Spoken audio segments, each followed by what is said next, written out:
Bonjour, j'aimerais bien que vous allez bien. Alors, je vais terminer aujourd'hui la leçon de développement et perspective d'évolution, de croissance. Je vais faire un petit rappel sur ce qu'on a fait pour les 3 dernières vidéos.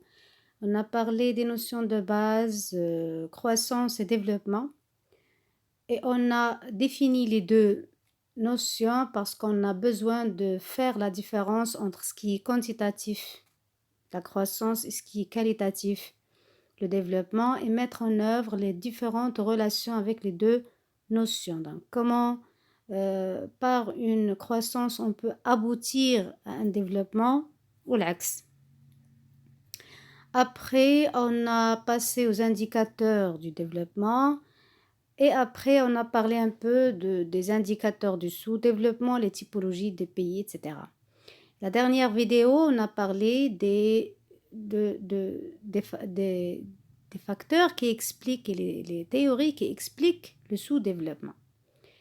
Donc, les stratégies sectorielles de développement ont une grande relation avec les causes. Il a les causes du sous-développement, qui vous سهل نعرفوا comment sortir de sous-développement à travers une planification.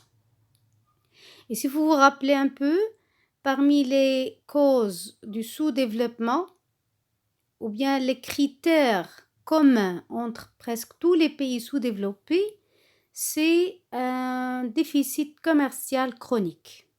Un déficit commercial chronique causé par l'augmentation de la valeur ajoutée des importations et la diminution de la valeur ajoutée des exportations. Et donc ici, tout pays qui veut sortir de ce fléau, de ce problème, doit avoir des stratégies. Des stratégies surtout en matière industrielle et en matière agricole. Donc on va parler dans cette vidéo de l'approche théorique concernant les différents modèles d'industrialisation. Donc le modèle qui porte surtout sur les planifications stratégiques industrielles et les stratégies agricoles. Et vers la fin, on va parler un peu des choix sectoriels de l'économie au niveau du Maroc. On commence par les différents modèles d'industrialisation. On a 3 types de stratégies. Et je le redis encore une fois, ces stratégies-là, surtout pour sortir de ce problème de déficit commercial chronique.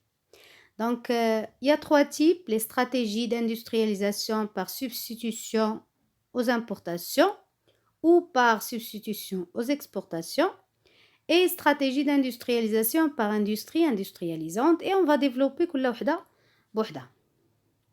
La première stratégie, la stratégie d'industrialisation par substitution aux importations. Tout simplement, à travers le titre, le nom d'IELHA, ça veut dire tout simplement, au lieu d'importer, il faut produire au niveau national ce qu'on a déjà importé, ce qu'on importe d'habitude. On importe des biens d'équipement, vaut mieux les produire au niveau national, au niveau intérieur.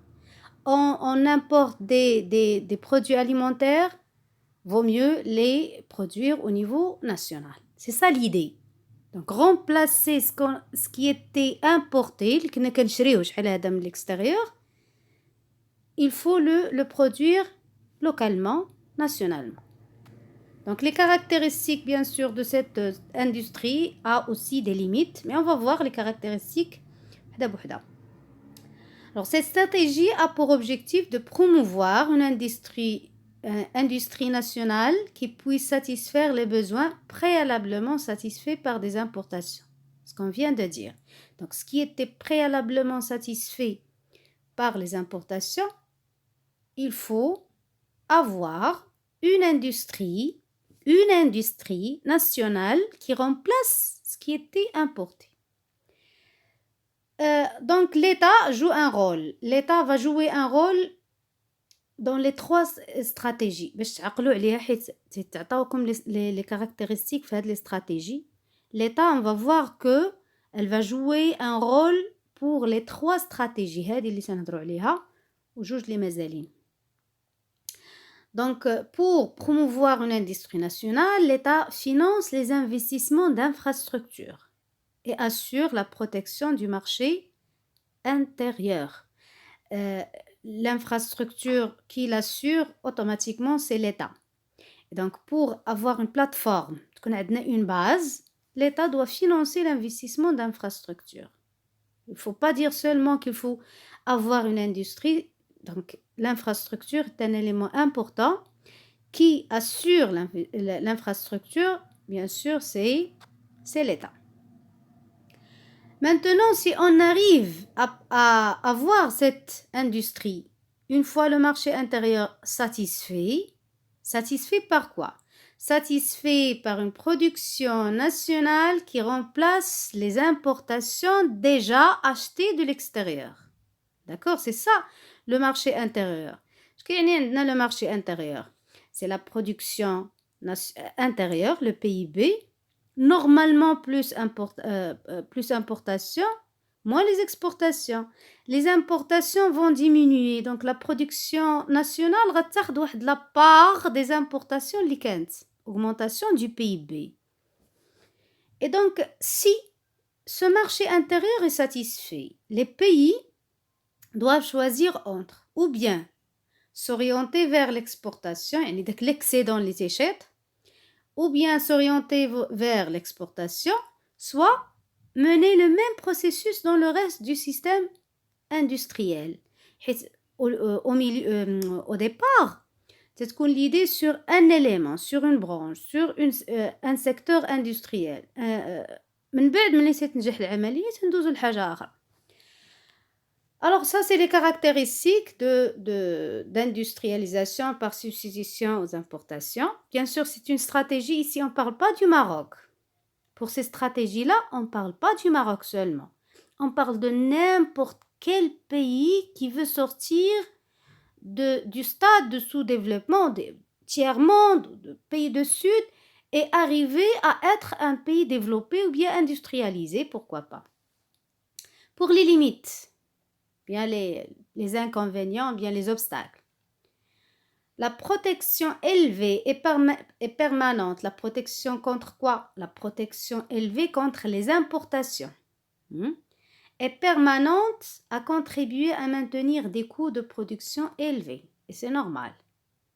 Des coûts de production élevés, pas seulement pour les infrastructures, les investissements en infrastructures, des coûts de production élevés de l'industrie elle-même. Une productivité faible. Pourquoi une productivité faible? Parce que le savoir-faire naqs, les techniques de production naqsin. Et bien sûr, il y a la réduction de la concurrence parce que tout simplement, il n'y a pas une concurrence étrangère. Seulement les entreprises nationales qui produisent. Et si on est protégé contre le reste du monde, les entreprises nationales n'ont pas une concurrence, ils ne vont pas souffrir de la concurrence et c'est un élément qui est un peu décourageant à la qualité, à la productivité, ainsi de suite. Donc voilà une limite. L'autre limite, c'est la remontée. Donc la limite l'oula ديال n'importe quelle industrie. C'est un point commun aussi. C'est les coûts élevés. Pour instaurer une industrie nouvelle, des coûts élevés. Pour l'industrie elle-même, pour les entreprises elles-mêmes et pour l'État qui va aider à engager cette industrie à travers les investissements en infrastructure ou des aides, comme on va voir. Donc l'autre limite, la remontée vers l'amont d'une filière, pas filiale, mais filière, et rendre délicate en raison du coût de technique à acquérir. Ça veut dire, pour produire, tu as besoin des matières premières. C'est ça la remontée vers l'amont. Les fournisseurs, qu'est-ce qu'ils fournissent? Des matières premières. Et ici, on a aussi des fournisseurs d'immobilisation. La remontée vers l'amont. tu veux instaurer une entreprise, tu as besoin des biens d'équipement, des machines. Et tu as besoin aussi des matières premières. Donc, cette remontée vers l'amont va rendre délicate la tâche d'industrie en raison des coûts et en raison aussi des coûts eux-mêmes et des coûts des techniques. La technique, ما عندكش le savoir-faire, ما عندكش une expérience. ما عندكش la technique de travail et tu es dépendant لواحد la société وحده أخرى وغتبقى دير غير copier coller etc. Et aussi هنا le coût des machines, le coût des matières premières et aussi le coût du savoir-faire. كتلقى un pays a arrivé à instaurer cette industrie pour ne pas importer etc. Mais il a besoin d'un directeur تجيبو من برا, il a besoin d'un technicien تجيبو من برا, ماشي ما درناه. Donc on a un problème ici de technique, un problème de fourniture en matière première et bien d'équipement. Et le problème aussi, la première limite, c'est les coûts qui sont élevés et pour l'État et pour les entreprises. J'aimerais bien qu'on passe directement à la troisième industrie. كاين واحد l'analogie, واحد la symétrie. Industrie par substitution aux exportations. Aux exportations AUX pour le titre. Il y a une faute, pardon. Presque c'est la même chose. Même idée. Il n'a pour l'industrie par substitution aux importations, au lieu d'importer, on produit localement. Par substitution aux exportations, ça veut dire la promotion de la production pour être la promotion, يعني تطلع la valeur ajoutée. Il a le solde commercial déficitaire parce que la valeur des exportations sont moins que la valeur des importations. On exporte des valeurs ajoutées faibles. Donc la promotion des exportations, ça veut dire augmenter la valeur ajoutée des exportations, tout simplement. Donc l'objectif ici est de remplacer les exportations de produits primaires, bruts, basiques, par l'exportation de produits plus élaborés. Plus élaborés, ça veut dire qu'ils présentent une qualité bien déterminée, une valeur ajoutée élevée. Aussi ici, vous avez l'État, le rôle de l'État, l'État doit aider à la réalisation de cette stratégie par une politique de subvention à l'exportation. Subventionner les entreprises qui ont cette vocation à exporter. Les entreprises qui veulent exporter, il faut que l'État les aide. Les subventions, هما les aident, كتعاونهم ماديا, matériellement. Par des aides directes, par des subventions, par des exonérations, par même des diminutions des frais de transport, etc. Ici, les firmes multinationales jouent un rôle. Les firmes multinationales instaurées dans ces pays, alors maintenant le Maroc, on parle de n'importe quel pays qui ait cette vocation, cette stratégie d'industrie par substitution aux exportations. Donc les firmes multinationales peuvent fournir le capital et les marchés permettent d'écouler la production. Quel marché? C'est le marché extérieur. Le marché extérieur permet d'écouler la production nationale pour qu'elle soit vendue à l'extérieur et exportée. Maintenant, les limites. Vous n'êtes pas obligé d'avoir toutes les caractéristiques, seulement comprendre la stratégie elle-même, qu'est-ce que ça veut dire, et n'oubliez pas que l'État joue un rôle, tout simplement. Le reste, ماشي بالضرورة تعرفوه, ماشي بالضرورة تحفظوه. Les limites, alors la première limite, c'est que cet État ou bien cette nation qui veut instaurer ce type d'industrie doit avoir déjà un avantage comparatif par rapport aux autres nations concurrentes. C'est l'avantage comparatif dont a parlé Ricardo. La même notion d'avantage comparatif. Ça veut dire, cette nation doit avoir un avantage concurrentiel, un élément qui la différencie par rapport aux autres concurrents en matière ici de prix et de qualité. Donc, ماشي n'importe quelle exportation, donc tout secteur, toute branche, tout produit, on peut le produire. Non, on devrait avoir un avantage comparatif en matière de qualité et de prix. C'est la même chose lorsqu'on parle des entreprises. Mais d'abord, on en termes de nation, de pays. La deuxième limite, c'est les pratiques de la Division internationale du travail qui risquent de marginaliser les entreprises. Comment? Alors, au lieu d'exporter, on joue le rôle de sous-traitance. Il y a une grande différence entre la sous-traitance et les exportations. La sous-traitance, c'est quoi? C'est tout simplement un contrat entre deux entreprises. Une entreprise, par exemple française, sous-traite une partie de sa production en Chine. D'accord? Une partie de la production, le produit kullo. Lorsque la Chine, bien l'entreprise chinoise, termine la production de cette partie de produit ou le produit kullo, et elle veut envoyer le produit à la société française, elle exporte le produit ou bien tout simplement elle joue son rôle de sous-traitant. Ici, il ne s'agit pas d'une exportation. C'est un contrat, donc il a accompli une tâche. Le fait que la société française ait le produit, elle a exporté à l'autre. Non. Donc ici, cette division internationale du travail marginalise les entreprises en termes d'exportation et les entreprises, dans ce cadre, restent des entreprises sous-traitantes seulement. Voilà une autre limite. La dernière limite, c'est que le transfert des ressources à l'étranger est contestable lorsque les besoins internes ne sont pas satisfaits.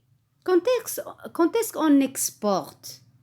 Normalement, on exporte un résiduel. شي حاجة شايطة علينا. خاص normalement حتى يكون عندك le marché interne, les besoins du marché interne sont satisfaits et le résidu, tu l'exportes. Si le marché interne n'est pas satisfait et tu exportes, ça revient au même.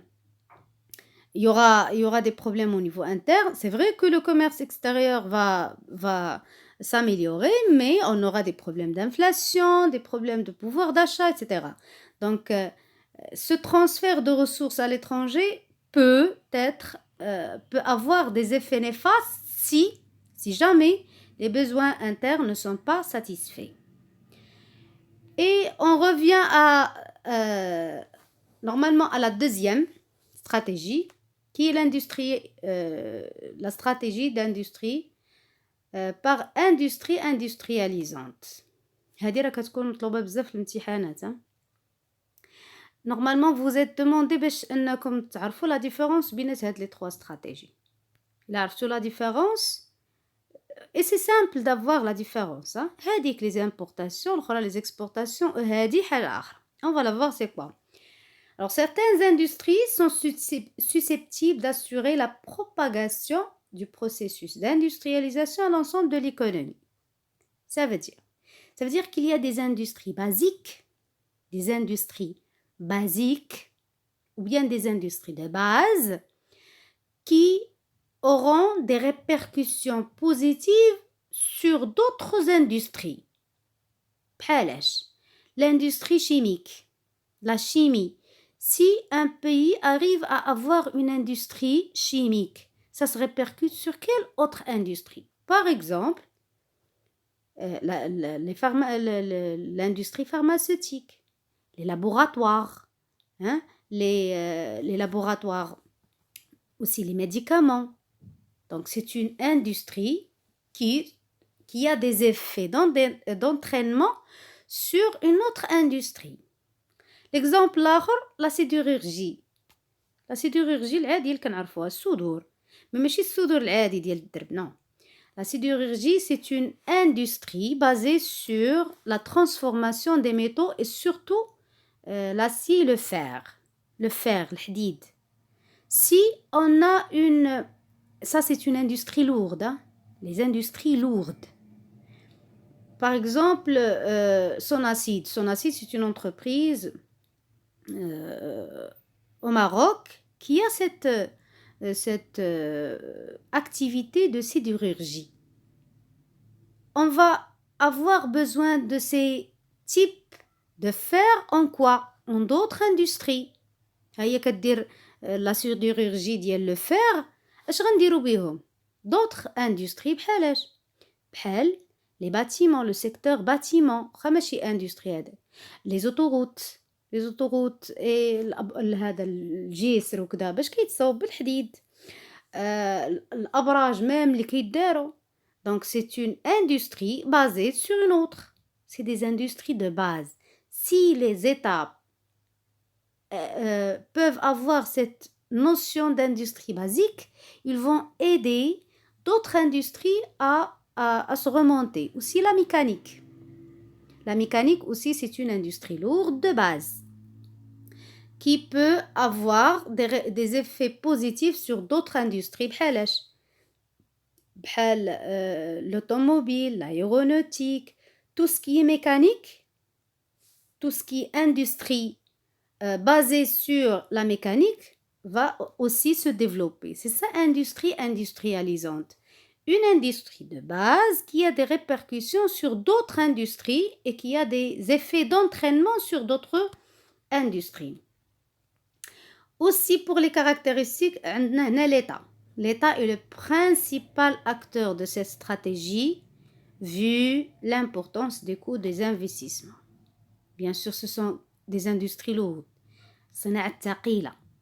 ما يمكنش تلقى une société عادية غديرها, c'est l'État qui se charge. Au départ, par après, si l'État veut privatiser, elle privatise une partie de cette production, de cette branche avec aucun problème. Les limites ici, toutes les industries peut-être ont la même limite, c'est les coûts. C'est le problème des coûts. Alors les coûts de production sont très élevés en raison du coût d'investissement et en raison du marché intérieur. La première limite, je l'ai sautée. Les investissements dans ces industries entraînent une dépendance technique. Vis-à-vis de qui? Vis-à-vis de l'étranger. Vis-à-vis de l'étranger, une dépendance technique et financière. Le savoir-faire, les techniques et le savoir-faire ما تيكونش بحال المشكل اللي هضرنا عليه قبيله. Tu veux instaurer une industrie industrialisante, tu dois avoir les techniques, les expériences, les gérants, les ingénieurs, les techniciens. Et aussi, puisque les investissements sont lourds et les coûts sont lourds, il y a une dépendance aussi financière. Les entreprises ou bien l'État doit s'emprunter de l'extérieur pour assurer et instaurer ce type d'investissement ou d'industrie. La dernière limite, et je trouve que cette limite aussi importante, c'est que on risque de s'orienter vers des industries et on oublie d'autres activités comme l'agriculture et l'industrie légère.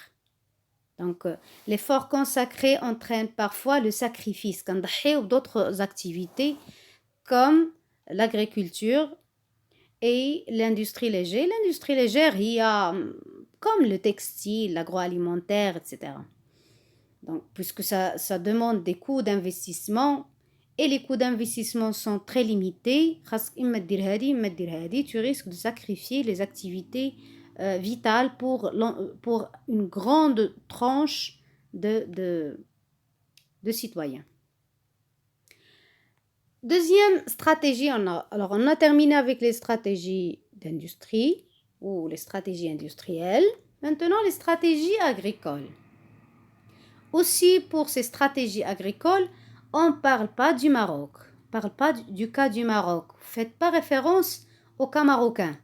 On parle en général des stratégies adoptées par n'importe quelle nation pour sortir du problème de sous-développement à travers des stratégies agricoles. Donc, on a la réforme agraire et la révolution verte et on va détailler chaque élément. La réforme agraire, c'est quoi la réforme agraire? C'est une réforme, c'est une modification des conditions juridiques existant entre les hommes à propos de la répartition de la propriété du sol. Autrement dit, et généralement ces réformes agraires, ils ont été mises en place après des périodes de colonisation. بحال فاش كيسالي شي استعمار كتلقى une partie des citoyens نقولوا حنا الأعيان عندهم une grande surface du sol. Et donc, ça va faire causer des problèmes au niveau des inégalités. Pour éviter les inégalités entre les citoyens,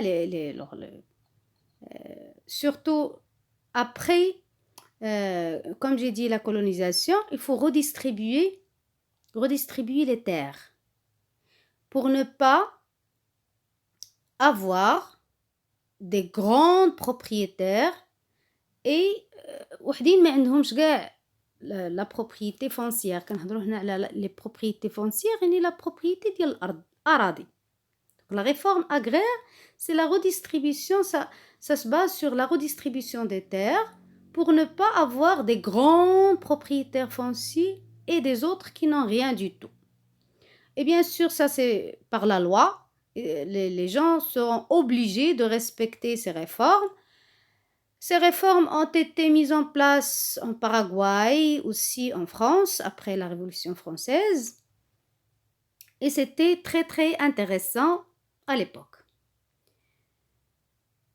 Aussi, ça se fait par création d'exploitation de taille moyenne permettant une meilleure productivité. La taille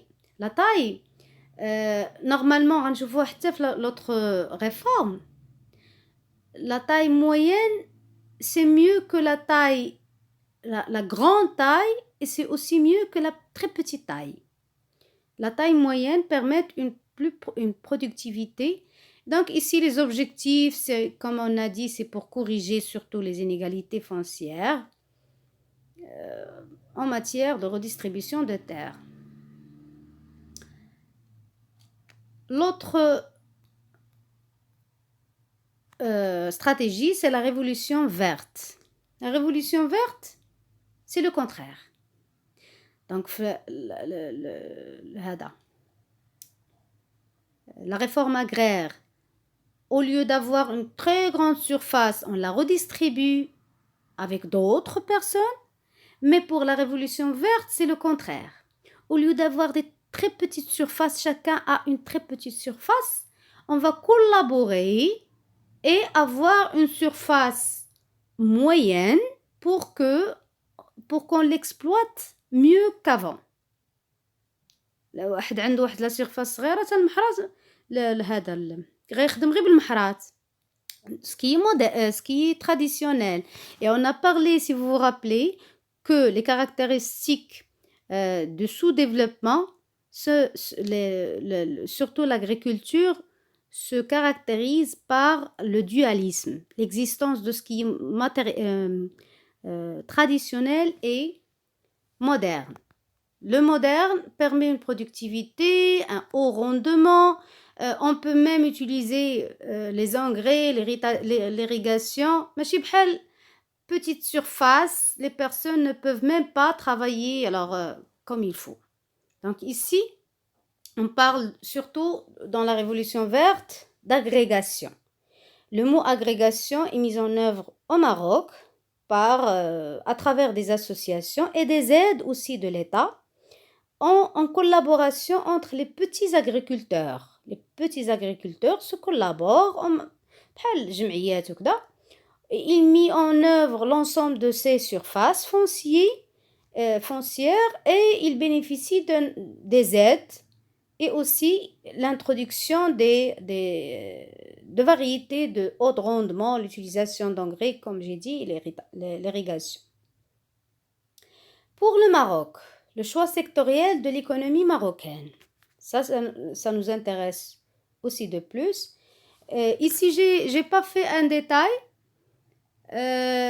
parce que au niveau des documents كل مرة واش كيتعطاكم نتوما إلا عقلتوا غير على les grandes هكا le plan d'accélération industrielle, plan Maroc vert إلا عقلتوا على هاد les grandes lignes حسن من أنكم تعرفوا le détail كامل. Mais ça n'empêche أنا نشرح لكم بالواحد.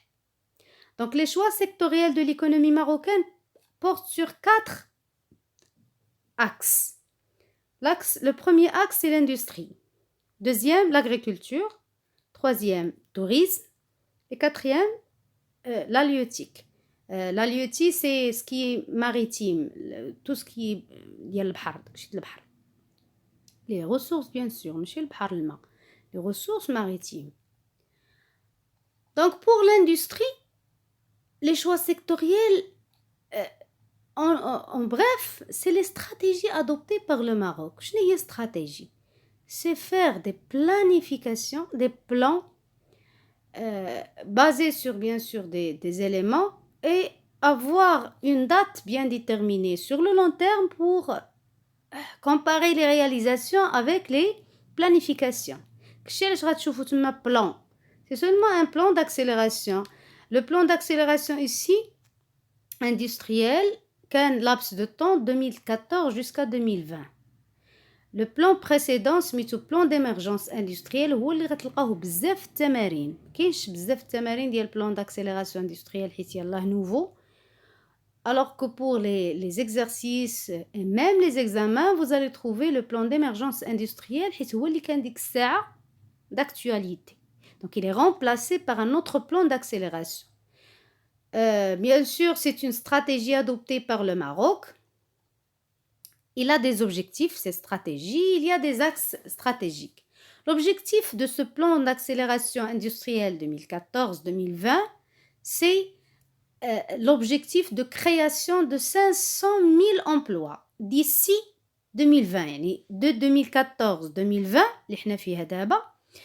En 2014, on a planifié qu'il y aura la création de 500 000 nouveaux emplois en matière industrielle. D'accord? Et l'accroissement de la part de l'industrie dans le PIB de 9 points. L'accroissement de la participation du PIB industriel dans le PIB national. PIB, يعني, en gros, غيطلع لنا ب 9 points. Pour les axes stratégiques, on s'est basé sur quoi pour ce plan d'accélération industrielle? On s'est basé sur le développement des écosystèmes, l'écosystème qui est en Tanger. Écosystème, ça veut dire واحد بحال قلتي حي صناعي كبير, il englobe les grandes groupes d'entreprises et aussi les petites et moyennes entreprises. Bien sûr aussi, à part les écosystèmes, développement industriel, كدا وعطاوه واحد 3 milliards de dirhams pour les réalisations. Et on va voir que tous ces plans, les 4 plans, jusqu'à 2019, on a en général, en moyenne, réalisé juste 70% de tous ces plans, tous ces objectifs déjà fixés. Donc pour le plan d'accélération industrielle, par exemple, on a réalisé seulement 80%, l'autre et vice-versa. Le plan Maroc vert, j'ai dit que ça porte sur l'agriculture, il est lancé en 2008, aussi l'horizon était de 2020. Et il est basé sur un ensemble de programmes, des piliers, etc. Alors, généralement, il est basé sur l'agrégation dont on a parlé et l'introduction des techniques modernes de production, etc. Aussi, ce plan Maroc vert n'est pas réalisé à 100% jusqu'à 2020, donc c'est la même chose, puisque ces laps de temps très... On va voir pourquoi ces choix sectoriels ou ces stratégies n'ont pas abouti à ce qui était planifié. Normalement, les réalisations doivent être proches des planifications. mais c'est très très loin. Aussi la stratégie du secteur touristique, il y avait quelques visions, quelques planifications un peu, euh, disons, exagérées. Donc, aussi la création de 470 000 nouveaux emplois en 2020. Les recettes touristiques doivent atteindre 140 milliards de dirhams en 2020. L'augmentation de la capacité d'hébergement et la création de 200 000 nouveaux lits ici, يعني من 2014 ل 2020 خاص يولي عندنا 200 000 nouveaux lits. Pour les stratégies halieutiques, aussi, c'est un plan qui a été mis en œuvre en 2007 et l'objectif, l'horizon de 2020. شنو هما هاد les objectifs ديالو؟ C'est de tripler le PIB du secteur halieutique. Tripler le PIB du secteur. حيت كاين PIB بحال كما كنقولوا PIB agricole, PIB non agricole, نقدروا نقولوا PIB des ressources maritimes. Au lieu de 8,3%, يوصل ل 21,9%. Donc de 2007 à 2020 ها فين خصو يوصل. La création de 115 000 emplois et l'exportation doivent tripler. Les exportations des produits halieutiques doivent se tripler. Bien sûr, pour les réalisations, comme j'ai dit, les réalisations n'ont pas dépassé les 70% en moyenne pour les 4 plans. Et pour l'explication, donc l'explication ici, c'est clair que on était un peu optimiste et exagéré, et un optimisme excessif dans les objectifs fixés. Ça veut dire qu'on a fixé des objectifs qu'on ne peut pas aboutir et qu'on ne peut même pas arriver à aboutir vu la crise économique mondiale de 2008 qui a eu des répercussions un peu tardées sur le Maroc, les environs 2011-2012. Et donc, cette crise économique mondiale s'est répercutée sur l'ensemble de l'économie marocaine. Et aussi, alors, une planification qui est basée sur des plans précédents qui n'ont pas abouti déjà à leur objectif déjà fixé. Et donc, c'est ça pour le Maroc. أنا كما قلت لكم عقلوا غير على هاد les 4 grands axes: plan d'accélération industrielle, plan Maroc vert, stratégie du secteur du tourisme, وكلهم عندهم la même axe du temps 2020 et la stratégie halieutique. Aussi, vous devez faire la différence entre les 3 stratégies industrielles. Et je pense que c'est facile de faire la différence. كاينين des mots-clés فيما تشوف importation, substitution, remplacer, كدا promouvoir les exportations, تنهضروا على الثالثة. Industrie qui a des effets d'entraînement sur d'autres industries, on parle des industries industrialisantes. Ou pour les réformes agraires والأخرى la différence symétrique. Et voilà. J'ai terminé maintenant là toute la leçon. Aujourd'hui, j'ai parlé un peu en arabe. Beaucoup de personnes m'ont demandé de parler en arabe, essayer d'expliquer. C'est comme j'explique dans ma classe, c'est ça ma façon. Je m'excuse si je fais des fautes. Et j'aimerais bien que ma vidéo était utile pour vous.